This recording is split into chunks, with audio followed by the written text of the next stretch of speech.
लंकापति रावण। कौन है? लंकापति रावण है। और मेरे राजा दशरथ रावण को चिट्ठी लिखकर भेज रहे हैं। और रावण को जब चिट्ठी लिखकर भेजी तो वो चिट्ठी रावण के हाथ नहीं लगी। किसके हाथ लगी? मंदोदरी के हाथ। कौन थी मंदोदरी रावण की? जोर से बोलो। धर्म पत्नी नहीं थी वो। पत्नी वो जो पति को पतन के रास्ते पर ले जाए। अरे मंदोदरी तो धर्म पत्नी थी। उसके हाथ में जब वो चिट्ठी आई, उसने उस चिट्ठी को पढ़ा और पढ़ने के बाद शाम को रावण को समझा रही है। देखो ये कर्तव्य होता है पत्नी का। ये कर्तव्य नहीं होता है कि पति कमा के लाए और पत्नी जाके पार्लर में लगवाए। ये नहीं होता है कर्तव्य। उस मंदोदरी को देखो, वो मंदोदरी रावण को जाकर समझा रही है। रावण से कह रही है कि हे स्वामी, हे प्रभु, आप ब्राह्मण कुल में जन्मे हो और आज तक आप ना तो किसी के यहाँ भोजन करने गए, ना किसी से दक्षिणा ली, ना किसी का जप तप पूजा पाठ किया आपने। हे स्वामी, अरे ब्राह्मण का कर्तव्य है यजमान का भला करना, तुम तो कहीं जाते ही नहीं हो। रावण कहने लगा कि देवी, इस दशानन रावण को बुलाएगा कौन? इस दशानन रावण को भोजन कराएगा कौन? पर भोजन कराने वाले तो बहुत है स्वामी, जाने वाले तो बनो। और मंदोदरी अपने पति को समझा रही है। मंदोदरी अपने पति को किस कार्य के लिए भेज रही है? बोलो, किस कार्य के लिए? यजमान के कल्याण के लिए भेज रही है। और हम तो वो है धर्मपत्नी। वो बाबा तुलसीदास ने संबोधित किया मंदोदरी को धर्मपत्नी के नाम से। क्यों? कि धर्मपत्नी उसे, अच्छा बोलो, आपके पतियों को कभी धर्मपत्नी बोला गया है? बेटा कम कर इसको। आपके पतियों को कभी धर्मपत्नी बोला गया है जी? या पति के आगे कभी धर्म शब्द लगा है? क्यों नहीं लगा? क्योंकि ब्रह्मा जानते थे, महर्षि वेदव्यास जी जानते थे कि पति के आगे धर्म लगाएंगे ना तो नहीं चलेगा। क्यों? क्योंकि पति तो पाप से, पुण्य से, लूट से, मार से, चोरी से, छल से, जब कहां से धन को कमा कर लाएगा, वो धर्म का नहीं हो सकता। धर्म का तो धर्म पत्नी होगी कि पति चाहे कैसे भी कमा कर लाए, पर पत्नी उस पैसे को धर्म के कार्य में लगाए, उस पति को भी धर्म के कार्य में लगाए, वो धर्म पत्नी है। और कोई धर्म पत्नी नहीं, वो है धर्म पत्नी। धर्म पत्नी का कर्तव्य क्या है? अपने पति को धर्म के कार्यों से लगाए, बढ़ाए। आप लोग कहते हैं कभी अपने पतियों को भी पूजा करो, पाठ करो, कथा करो। किस किस मैया ने जाकर कल बोला अपने पतियों को कि हमारे यहाँ ये शिव महापुराण की कथा होगी, उसमें चलना? बोला था? नहीं आए ना? क्यों नहीं आए?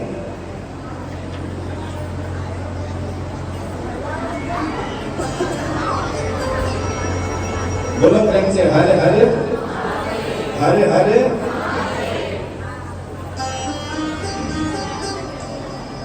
एक कारण है इसका,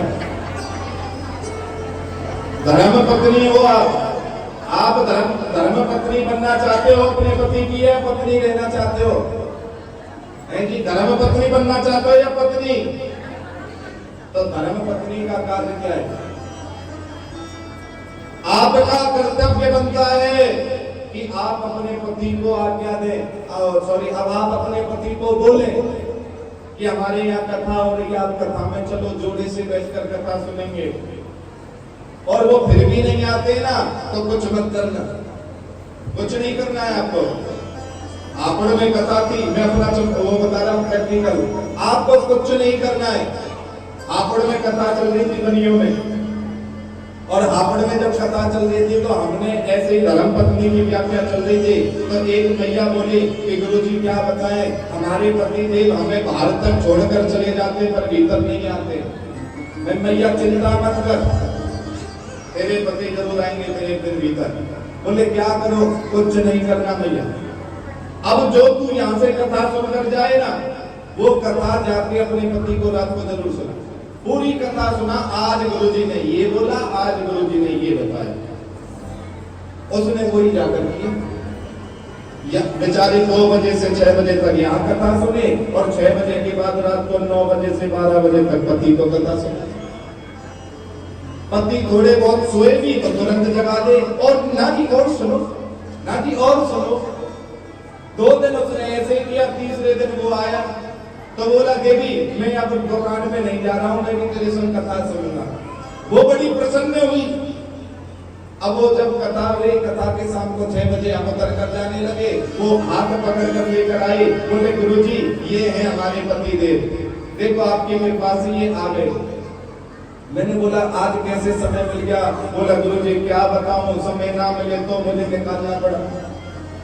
पूरे दिन भर तो दुकान पर काम करता हूँ और रात को 9 से 12 बजे इसकी कथा सुनता हूँ। मैंने सोचा क्यों ना 2 से 6 सुन लूं फिर, क्यों ना 2 से 6 सुन लूं फिर मैं। तो ये धर्मपत्नी का कर्तव्य है, ये तुम्हारा कर्तव्य है कि अपने पति को धर्म की ओर बढ़ाएं। आप अपने पति को धर्म के कार्य में लगाएं। पति की कमाई से धर्म के कार्य कराएं, ये तुम्हारा कर्तव्य है भैया। और ये ही सब करने से तुम्हें परमात्मा की भक्ति प्राप्त होगी। और ये पूर्ण सत्य है कि जब तुम्हारे कहे से तुम्हारे पति के आने लग जाए या तुम्हारे कहे से तुम्हारे पति के धर्म के कार्य में आ जाए, क्योंकि ये पूर्ण सत्य है। मैं माता जी का नाम भूल गया, शायद पिताजी को याद हो। एक जगह कथा थी हमारी महाराष्ट्र में, एक माता जी थी और वो अपने पति को उनका ना बर्तन की फैक्ट्री है, 2-3 मेरे दिमाग से नाम उतर गया उनका। उनकी जो घरवाली थी, क्या बताऊं आपको, मैंने ऐसी धर्मपत्नी कोई नहीं देखी भैया। उनकी जो घरवाली थी उन्होंने अपने पति से कहा कि यहाँ मंदिर में कथा हो रही है और मंदिर में जो कथा हो रही है, क्यों ना आप मुझे वो कथा श्रवण कराएं और आप जजमान बने, ईसा और मोरा बने। उस कथा में आप जजमान बने, हम जोड़े से जजमान बनना चाहते हैं। तो वो सेठ जी बोले कि एक काम कर दे, 1,50,000 जो चाहिए ना वो ले ले, इतना समय नहीं है, फैक्ट्री देखना जरूरी है। उस मैया ने बाबूजी का हाथ पकड़ लिया और बाबूजी का हाथ पकड़कर कहने लगी कि स्वामी मेरे एक प्रश्न का जवाब दो। मैंने आपसे कहा कि मंदिर में कथा हो रही है, उसके जजमान हम और तुम बने या हम तुम कथा कराएं, और तुमने कह दिया मुझे फैक्ट्री में जाना है, मुझे काम है और मैं नहीं कर सकता या मैं समय नहीं दे सकता। मुझे इतना बता दो, क्या मैं जब मर जाऊंगी तब भी फैक्ट्री में लगे रहोगे आप? हंसना नहीं भैया, समझना पड़ेगी। बड़ी सुंदर कथा है और आज भी भैया जिंदगी है। वो अभी 2 महीने पहले कथा करके आए थे और 6 जून से फिर जाना है उधर ही। कि वो भैया बोली मुझे अपने पति को कि प्रभु मैं अगर मर गई क्या जब भी फैक्ट्री का ही काम रहेगा? बोले तू क्या बोलती है, ऐसे कैसे जो है बोल रही है, तू मर जाएगी क्या, तेरे लिए समय नहीं होगा? पर नहीं प्रभु, आज मुझे एक वचन दे दो, अगर मैं मर जाऊं ना तो फैक्ट्री के काम को मत छोड़ना, फैक्ट्री में लगे रहना, मेरे पास मत बैठना। बोले तू कह क्या रही है? अरे मैं कुछ नहीं कह रही, अगर मेरे लिए कुछ कर सकते हो तो इतना कर दो कि मेरे साथ बैठकर ईशा गौरा बनकर शिव महापुराण की कथा करा दो, उसी में ही मेरी मुक्ति है। मुझे मरने के बाद पाखंड नहीं चाहिए, मुझे मरने के बाद दिखावा नहीं चाहिए, मुझे तो जीते जी दिखावा चाहिए। मेरी इतनी कृपा कर दो। और जो सेठ एक दिन का जजमान नहीं बनना चाह रहा था, आज भी अब 6 जून से उसकी 8वीं कथा करने जा रहे हैं। साहब हर साल कथा कराता है। अब वो हर साल अपनी पत्नी को लेकर बैठता है। तो ये बाबा का चमत्कार है और ये पूर्ण सत्य है। बाबा से यही प्रार्थना करनी चाहिए, हे भोलेनाथ मुझे इतना काबिल करो, मुझे इतना मजबूत बनाओ कि मैं भी अपने पति को साथ में लेकर एक बार तेरी कथा जरूर कराऊं, जोड़े से बैठकर कराऊं। समझ लेना तुम्हारी देर भी क्या सब कुछ हो गया, फिर तुम्हें भटकने की जरूरत नहीं पड़ती। अरे भटकने की जरूरत नहीं पड़ती है।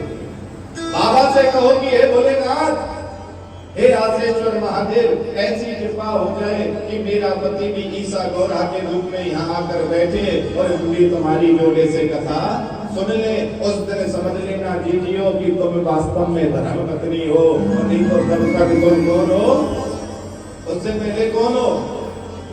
उससे पहले आप पत्नी हो, क्योंकि पति को धर्म के कार्यों में लगाए वो ही धर्म पत्नी होती है। पति को जो सत्कर्म कराए, क्योंकि पति का कर्तव्य है परिवार को चलाना, पर पत्नी का कर्तव्य है कि परिवार का भी जीवन देखना, अपना भी जीवन तारना और पति को भी संग में तार कर ले जाना। वो धर्म पत्नी होती है, वो है धर्म पत्नी। तो मंदोदरी रावण को समझा रही है, मंदोदरी रावण को कह रही है। तब रावण ने कहा कि ठीक है देवी, तू अगर कहती है तो मैं भोजन करने चला जाऊंगा, पर भोजन कराएगा कौन?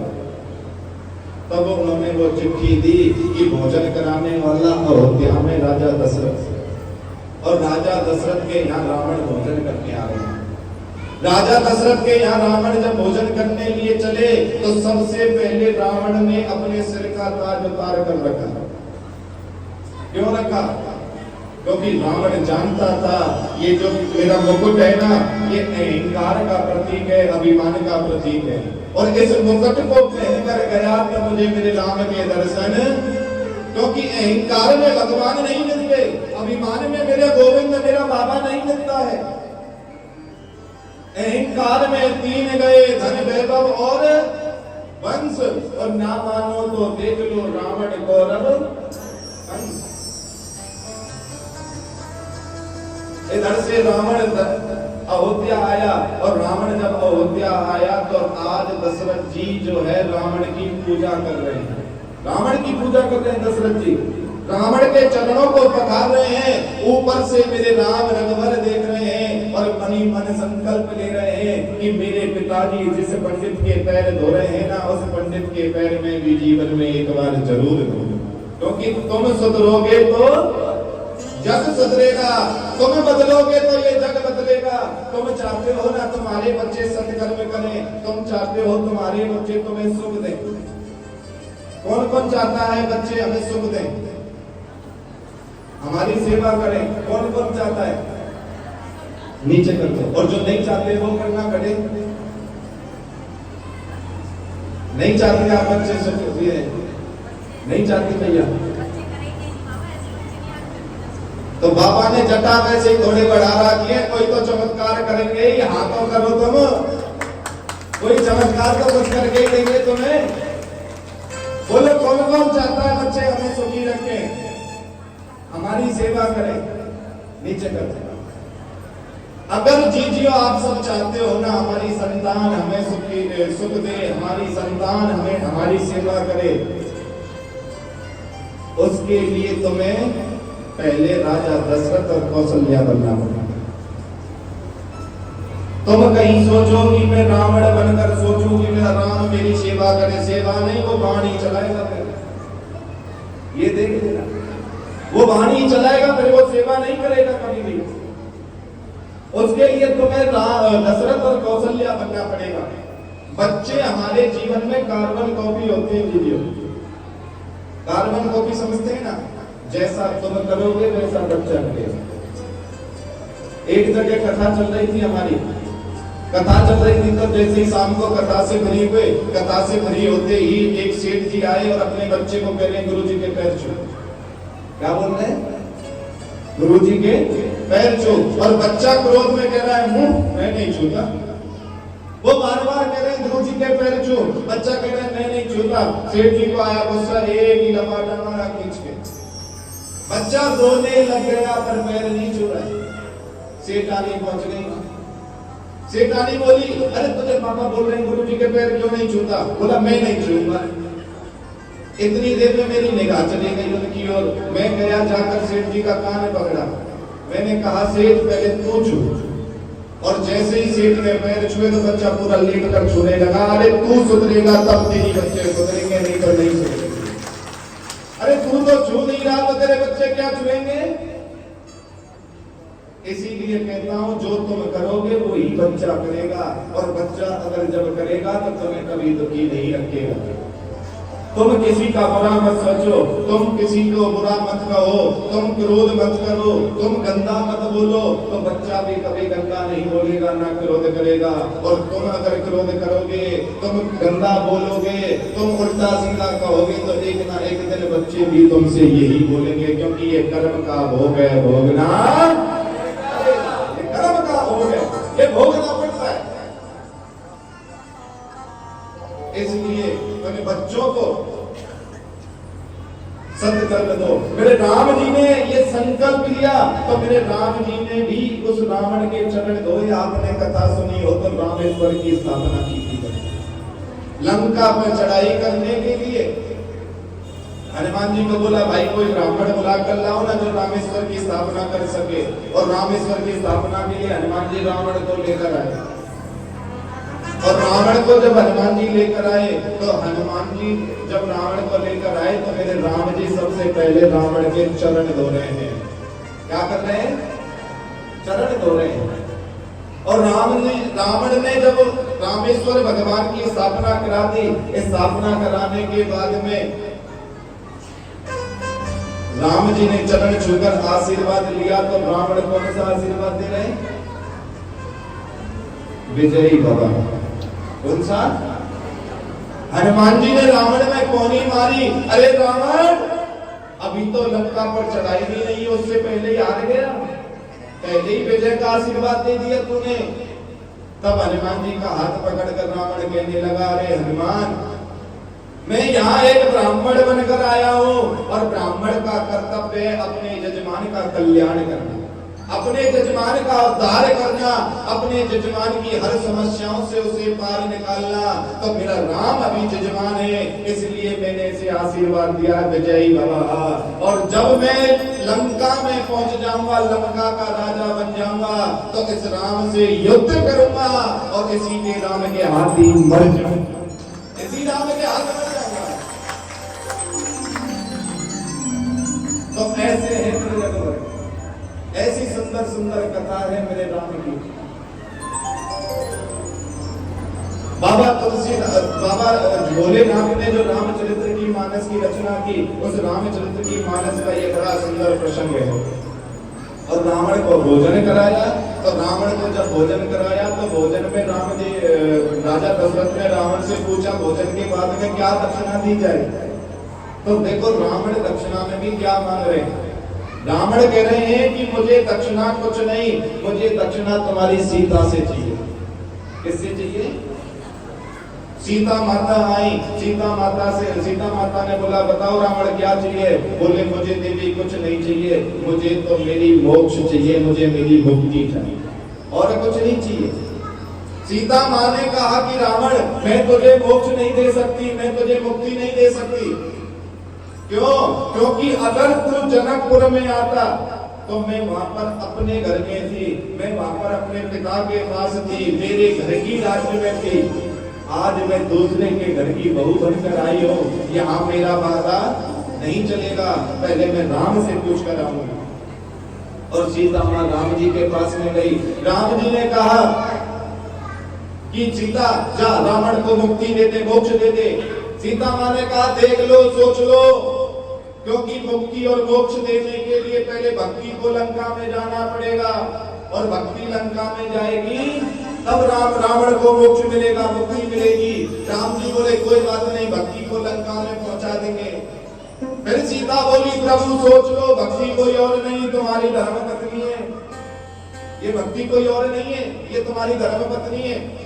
बोले, कोई बात नहीं, अगर रावण की मुक्ति के लिए मुझे मेरी पत्नी को भी लंका भेजना पड़े तो मैं भेज दूंगा, इस रावण को मोक्ष दे दे, मुक्ति दे दे, मेरे राघवन में। क्यों? मैंने बोला ना, सबसे पहले परमात्मा को मोक्ष अगर पाना है, परमात्मा को पाना है, पहली सीढ़ी कौन सी है? श्रद्धा, दूसरी विश्वास, तीसरी भक्ति, और चौथी पर जाकर मिलेगी मुक्ति, और फिर मिलेगा तुम्हें मोक्ष।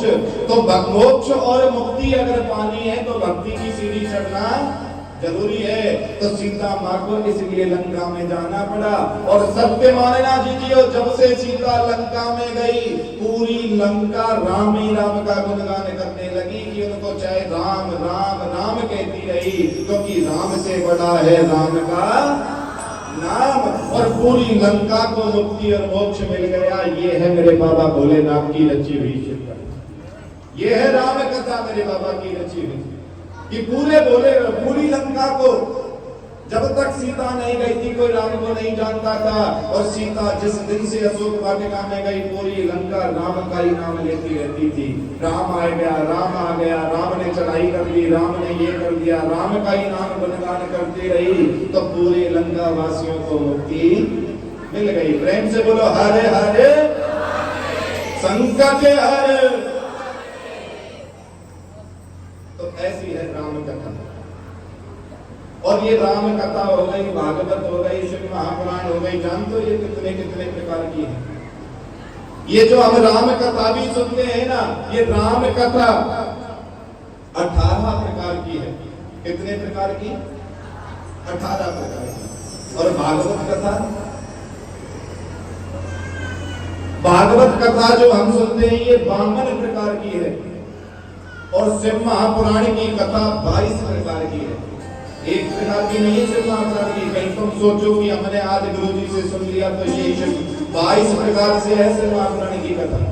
52 प्रकार से भागवत कथा है और 18 प्रकार से राम जी की कथा है।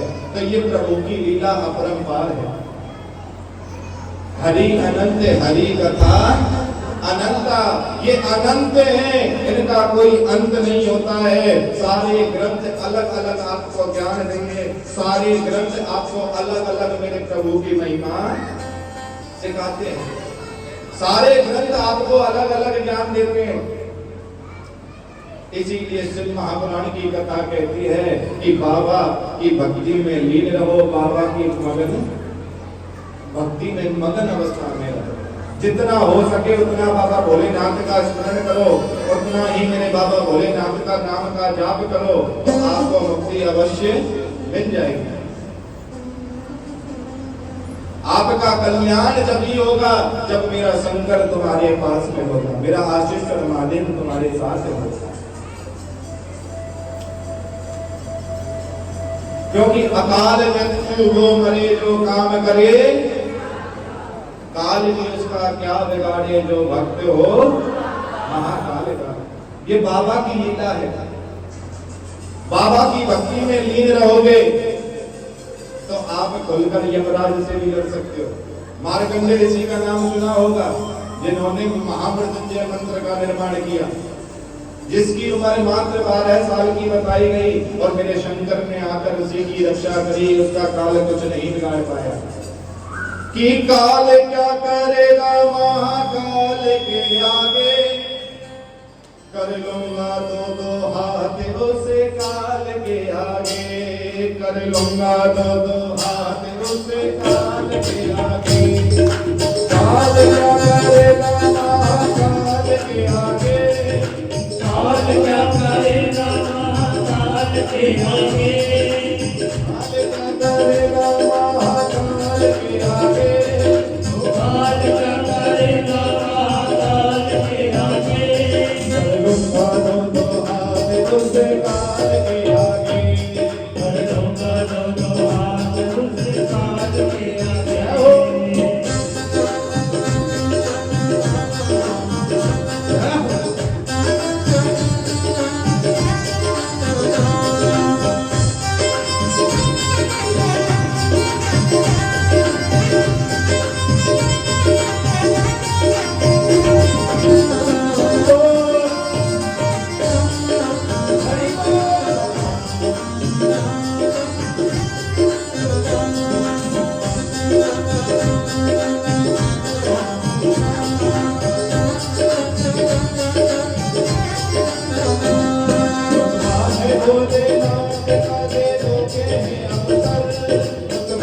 भोलेनाथ का दे रोके अवसर, बैठे समाधि में गए रोके हर हर, बैठे समाधि में गए रोके हर हर।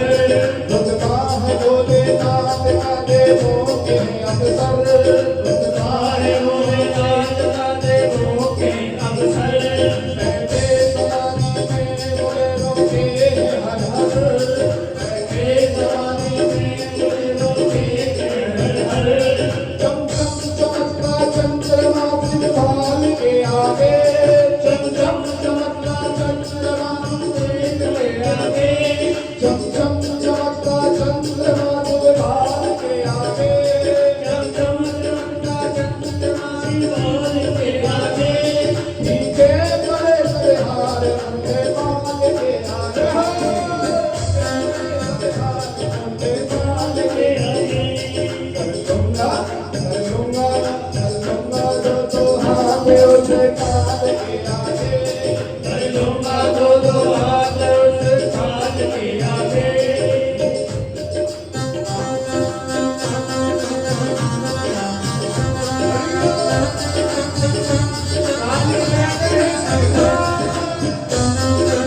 काल क्या करेगा। रुतबा है भोलेनाथ का, देवों के हैं अफसर हैं वो देवों के, क्योंकि जो अमृत पिया करते हैं वो देव होते हैं, और जो विष पीकर भी अमृत दिया करते हैं वो मेरे महादेव। जो विष पीकर अमृत दे रहा है वो मेरा महादेव है, जो देवताओं के भी अफसर है। इसीलिए कहता हूं ये काल कुछ नहीं बिगाड़ सकता। और देखो महर्षि वेदव्यास जी ने 18 पुराणों की रचना की, पर किसी भी पुराण में उपाय नहीं बताए, दुखों को दूर करने का निवारण नहीं बताया। एक शिव महापुराण एक ऐसी है जिसमें पग पग पर तुम्हारे दुखों को दूर करने का कारण बताया, तुम्हारे दुखों को दूर करने के जिसमें उपाय बताए जाते हैं। क्यों? अच्छा बताओ, ब्रह्मा जी कहाँ रहते हैं जी? किस लोक में? अच्छा, ब्रह्म लोक में। ब्रह्मा जी कहाँ रहते हैं? और विष्णु जी हीरे सागर वैकुंठ लोक में। विष्णु जी नहीं रहते ना। और मेरे शंकर बाबा कैलाश कहाँ पर है? कैलाश कहाँ पड़ता है? बोलो कीजिए। ब्रह्मा जी ब्रह्मलोक में है, विष्णु जी वैकुंठ लोक में है, और मेरा शंकर कैलाश पर है। कैलाश कहीं और नहीं, कैलाश हमारी इसी पृथ्वी पर है, क्योंकि मेरा शंकर ही इस पृथ्वी का देवता, मृत्यु लोक का देवता है। किसी ने वैकुंठ देखा होगा नहीं, किसी ने ब्रह्मलोक नहीं देखा होगा, पर कैलाश को जरूर देखा होगा। नहीं बोलो, कैलाश को देखा है ना? क्यों? क्योंकि मेरा बाबा मृत्यु लोक का देवता है। मेरे बाबा को इसीलिए तो मृत्युंजय कहा जाता है, इसीलिए मेरे शंकर को मृत्युंजय कहा जाता है। और जो मेरा बाबा मृत्यु लोक का देवता है, तो वो अपने बच्चों को कैसे दुखी रख सकता है? अपने बच्चों को वो क्यों दुखी रखेगा? इसीलिए कहता हूँ बाबा की शरण में जाओ। इसीलिए बार बार कहता हूँ, किसी के आगे कुछ कहने की जरूरत नहीं है। एक बार बाबा को तो पुकार कर देखो, एक बार बाबा को तो बोल कर देखो। अरे ये वो करुणा निधान है जो एक चोर को भी कुबेरपति बना दे। ये जो आज कुबेर का राजा है ना, कुबेर देवता जिसे कहते हैं, ये कोई और नहीं, ये गुड़गिद्धि नाम का चोर था साहब। कौन था ये? चोर था ये। शिवरात्रि की रात्रि को मंदिर में चोरी करने चला गया। अब चोरी करने गया तो उसे अंधेरे में कुछ दिखा नहीं, तो उसने अपने गमछा यानी जो स्वाति होती है टावल वगैरह उसे लिया और बाबा का त्रिशूल उखाड़ा और उस त्रिशूल में लपेट के आग लगा दी उसने, और पूरे मंदिर में उसे लेकर घूम रहा है कि कहां पर क्या रखा है। बाबा की परिक्रमा लगती जा रही है और वो क्या ढूंढ रहा है? सामान ढूंढ रहा है, वस्तु ढूंढ रहा है, कुछ मिल जाए चोरी करने के लिए। और पूरे मंदिर में ऐसे भ्रमण करने लगा।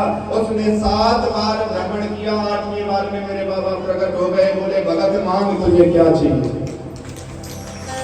मांग तुझे क्या चाहिए। वो शंकर, वो आसेश्वर महादेव, वो भोलेनाथ उस चोर को कह रहे, चोर कह रहा है बाबा मैं क्या मांगू, मैं तो यहाँ चोरी करने आया था, मुझे धन की कमी थी। बाबा बोला चिंता मत कर, जा तुझे आज से मैं धन का राजा बनाता हूँ, तुझे कुबेर बना दूं। एक चोर को मेरे बाबा ने कुबेर बना दिया। और जब वो चोर वहां कुबेर खजाने में पहुंचा, जो ओरिजिनल रियल जो कुबेर देवता है ना, आप कभी फोटो देखना कुबेर देवता की, एक देवता नीचे बैठा रहता है, एक सिंहासन पर बैठा रहता है। वो जो कुबेर था उसे तो मेरे बाबा ने उसके चरणों में बिठा दिया, उस चोर को कुबेर की गद्दी पर बिठा दिया। बताओ शंकर क्या नहीं दे सकता, मेरा बाबा क्या नहीं कर सकता है। ये वो भोलेनाथ भंडारी है। विष्णु की पूजा करोगे ना, तो जब तक भगवान विष्णु तुम्हें रुला रुला कर ना दुखी कर देंगे ना, तब तक तुम्हें कुछ फल नहीं देंगे। ब्रह्मा की पूजा करोगे, हजारों वर्ष नहीं शरीर नहीं गल जाए, हजारों वर्ष ना निकल जाए, जब तक ब्रह्मदेव प्रसन्न नहीं होंगे। पर मेरा शंकर कहता है भैया, एक लोटा जल तेरी हर समस्याओं का, एक लोटा जल मेरी हर समस्याओं का हल। मेरे ऊपर तो तू एक लोटा जल चढ़ा दे, मैं तो किसी से इतना इतना प्रसन्न हो जाता हूं, मुझे औरतों से नहीं चाहिए। सोचो जी आप अपने ध्यान में, ये बुजुर्ग बाबूजी भी बैठे, कोई मुझे ये बता दे, भगवान विष्णु के 56 भोग लगते हैं, ब्रह्मा के भी 56 भोग लगते हैं, पर शंकर के कभी 56 भोग सुने हो आप? बोलो। अरे मेरा शंकर कहता है तू भांग चढ़ाएगा तो भी मैं प्रसन्न हूँ, तू मेवा चढ़ाएगा तो भी मैं प्रसन्न हूँ, तू धतूरा चढ़ाएगा तो भी मैं प्रसन्न हूँ, और तू कुछ भी नहीं चढ़ाएगा ना, खाली मेरे मंदिर की चुटिया का दर्शन, शिखर दर्शनम सर्व पाप नाशनम, तू मेरी शिखा का भी दर्शन कर लेगा तो भी मैं प्रसन्न हूँ, उसी में तेरा कल्याण कर दूंगा। इतना कृपा है, इतना करुणा में है मेरा शंकर। बाबा कहते हैं एक लोटा जल चढ़ाओ और अपनी हर समस्या का समाधान करो। पर आजकल तो जल चढ़ाने की भी तो विचित्र लीला है सर। बाबा को जल चढ़ाने से 3 प्रकार के दोष खत्म होते हैं। कौन कौन से? पहला पितृदोष, जो शिवलिंग पर जल चढ़ाएगा रोज उसके घर कभी पितृदोष नहीं होगा। दूसरा